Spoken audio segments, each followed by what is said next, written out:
Good evening, traders. This is Brian with TraderShark.com, an educational website to learn how to trade the E-mini S&P futures and the Euro futures. We're going to start out with the Euro futures today. We generally start monitoring them at about 8:30.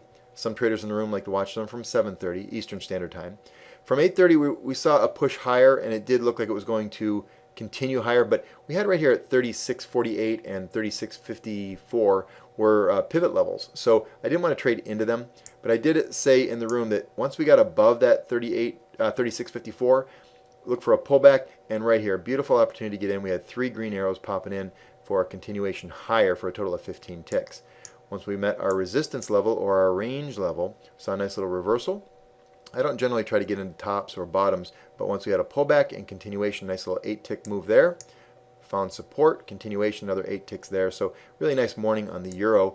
Stopped watching the Euro at about 11:30. I was not trading this much further, but any of these type of pullbacks can be met with buying opportunities based on our other market internal indicators.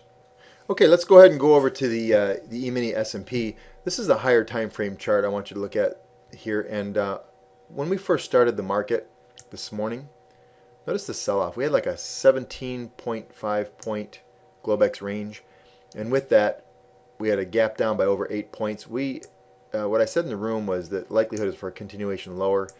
The sweet spot of trading would have been in this dark blue area that we had lined up, and so didn't do any trading the first, the first 30 minutes or so, and then at 10 o'clock the market tends to have a reversal, right? If it did not reverse, likelihood is continuation lower. In this case, we had a nice little hook pattern set up, took a step up for minus 16 ticks. It did reach down and touch the T1. Next hook patterns rule for sure. I mean, look at the percentages here. Anywhere from 8 to 25 ticks on this trade. Next hook pattern, 6 ticks. Next hook pattern, 6 ticks. Even if you got stopped out in your third contract. So when I put a range from plus 8 to 25, that means whether you're a conservative trader or an aggressive trader and you're watching me in the room, you have this opportunity conservatively going for the lower numbers, aggressively depending on the size of your bank account and your risk threshold. You can go ahead and push for these higher numbers. Continuing on, we had an invalid hook pattern. While it still did continue in our direction, there was no setup. Nice little pullback, continuation, another 8 to 24, just on a conservative approach. Very strong, very good day. We had big numbers down here at 18.14. Said watch for a bounce here.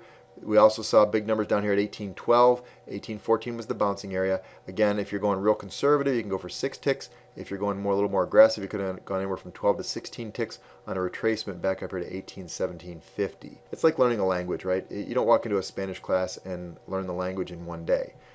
I want to thank you for watching. To learn more about these and more advanced trade setups, or to get a copy of the Trader Shark Trading Manual, please visit TraderShark.com. Thank you. Have a great evening. I'll see you in the Shark Den in the morning.